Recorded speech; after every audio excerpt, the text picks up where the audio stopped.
Hello YouTube, and welcome to my July dividend portfolio update. Quick overview of the month. So relatively low start.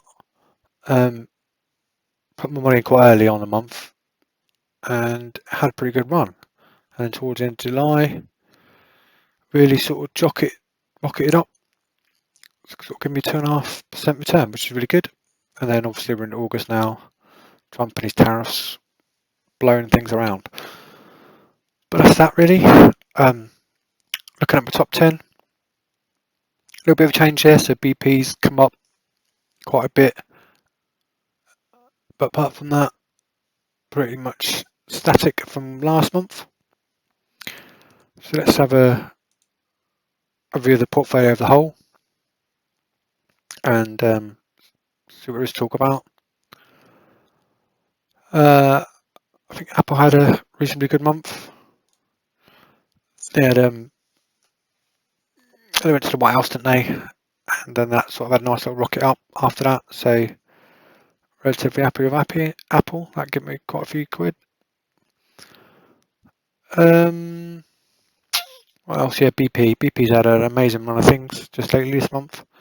So they've just discovered the largest oil and natural gas reserve off the coast of Brazil in the last sort of 25 years. So that has potential upsides for the share price over the next 5 years. So hopefully that will go supersonic.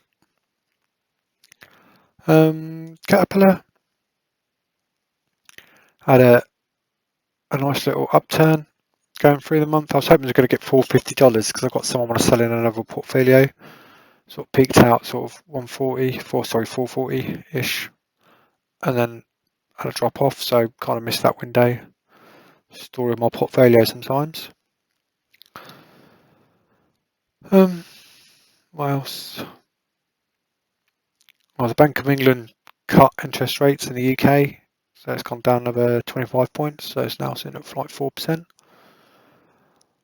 which might help some of my things. Not really a lot to talk about after that, really. Nothing really exciting happened. I don't think I sold anything out. Oh, Rolls-Royce has had another amazing month.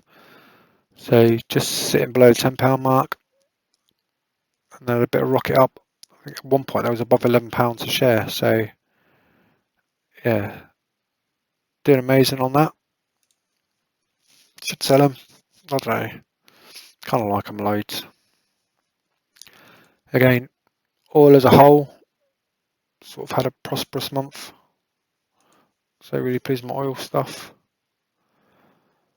That's about it really. So not too much to going on in the share space. Movement wise anyway. Still looking at a bit of green, but overall happy where I am. Let's have a look at what I did. So this month, or July, I put in £397, so that was $250 deposit plus some dividends from another portfolio I put in there, plus some other little bits to go in. So just under £400 invested this month, and that gives me an interest of £52 and a final balance of 15.7. Call that. So let's have a look how my shares did in comparisons. AGNC investment paid me out £2.01, so it's slightly better exchange rate at the moment, not much. Automated data processing, yeah, fairly sort of stable on that. Bank of Nova Scotia paid me out £2.22, so a slight increase there. Cardinal Health paid me out 93p, which is pretty good. Chubb paid me out 67p, which again, not bad. Coca-Cola paid me out their second dividend of the year, 81p. Franklin Resources paid me out £1.77. Gladstone Land, that's the one I'm sort of still pumping money into, in the hope that it starts to recover. I had a bad month, down below $10 now. My cost average price is like $13. I just need to get it in profit. But anyway, payment on £1.82. GlaxoSmithKline, so one of the UK stocks that I've sort of put quite a bit of money in this year, back end of last year. It paid me out £4.34, so really happy with that. Horizon Technology Finance, another one that the share price is suffering quite badly lately, down to like $7 now. So not great, but paid me out £1.75. Again, putting some extra money in while they're low, in the hope that things turn around. My iShares ETF, government bonds, US government bonds, paid me out 86p. Sainsbury's was sold out the other month, paid me out £4.81. JP Morgan and Chase, so they've made quite a bit of new business just lately. They paid me out £1.31. And my new fund that I brought this year, my JP Morgan Global Equity Premium Income Active, paid me out £2.66 this month. I think there's 2 payments in there. So yeah, really pleased with that. Kimberly Clark paid me out £1.31. So yeah, again another one over £1.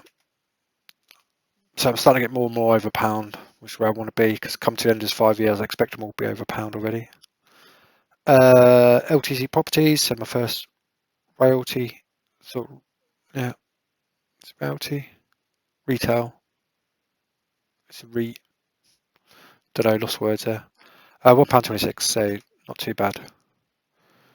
Main Street Capital, another real estate one, paid me at 87p, but only one payment that month. Mechatronics paid me out 95p. So one I want to sell. I bought it right at the beginning of COVID or right at the beginning of this, and then it's just been negative share price, but the dividends have been okay, sort of climbing up slowly. National Grid, I see again, I sold out the other month, but they paid me out £5.08. Nike, this is a new one for my portfolio. So me and a group of friends have done a Wolf of Wall Street pie with 10 companies in it. We all picked some. So I don't know, so one of my friends picked Nike, so that's my first dividend from them.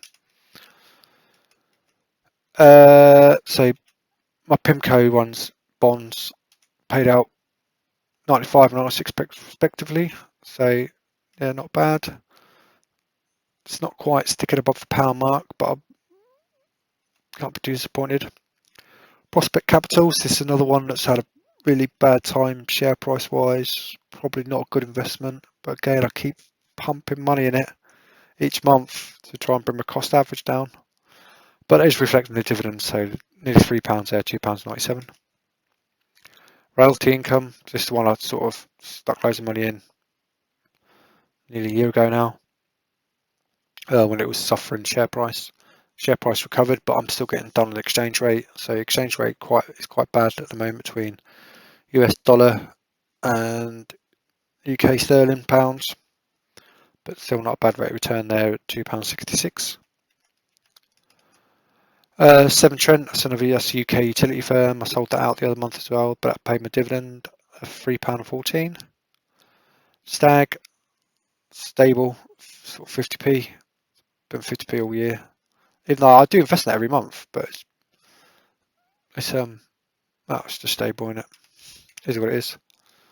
Cisco's that paid me at 91p. So hopefully on the next one, which will be October, that'll be over £1 hopefully. 24 monthly select funds. This is one of my risky ones, or I thought was risk 2 years ago when I brought it. Nice steady dividends there at £1.48. Share price has been really good as well. Then we're into my Vanguard ETFs. So my FTSE 100 paid me at £1.56. My all world high dividend yield paid me out £4.10. My emerging markets paid me out 94p. My S&P 500 paid me out £1.36. My UK gilts paid me out £1.03. And then I've got VCI properties that paid me out £1.73. So pretty good, pretty happy with that. And then last but not least, Whitestone REIT paid me out 42p. So overall, pretty good. Before we go into the numbers, let's have a quick look at the chart. So I've got to scroll back up and down. So this month's down there, so it's probably my last month, the last quarter. So it's just down a little bit. I need to be above the £75 line if I'm ever going to make my dividend target. But let's have a look at the top 5 for dividends. So number 1 still BP, still one of my biggest holdings. Number 2 is now Prospect Capital.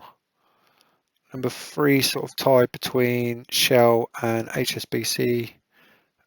And then lastly AGNC. So if you've been watching, following along this series, you'll notice that that's sort of slipping down. That one's coming in up a little bit, and this is a dark horse. But then my 2 oils are mainly dominating in that landscape.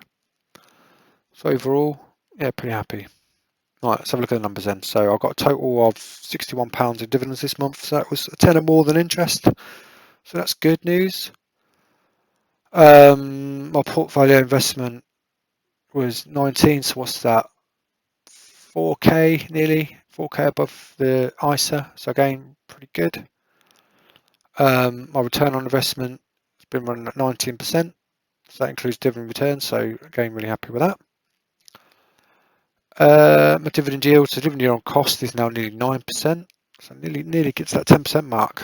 I really do need to sort of switch out, stop putting money in these high yields, low share price, hoping that things are going to recover. I mean, it's good for dividend return, but it's not good for capital appreciation, where most of the value is coming from in this portfolio. But anyway, is what it is. Dividend on yield is 7%, so that's pretty good. So that's the yield I'm getting from my total investments. So pretty happy with that. Let's a quick look at the front sheet then. So this month down, so it follows the other one graph there. So it's the lowest month I've had in the last quarter. So first Q3 is down on Q2. So slightly disappointing, but not in the world. Dividends on year. So that is now 2025 is not too far behind 2024. But as you can see, my return on investments are higher this year. So yeah, really good. Well, I'll beat that by, I think I might beat that by in December, actually. Not December, September. That'd be good. Dividends per month. So June is still coming out number 1, but that might change when we hit September because that's normally my biggest month. But at the moment, June is looking pretty good. All right, let's have a look how we're doing against my targets.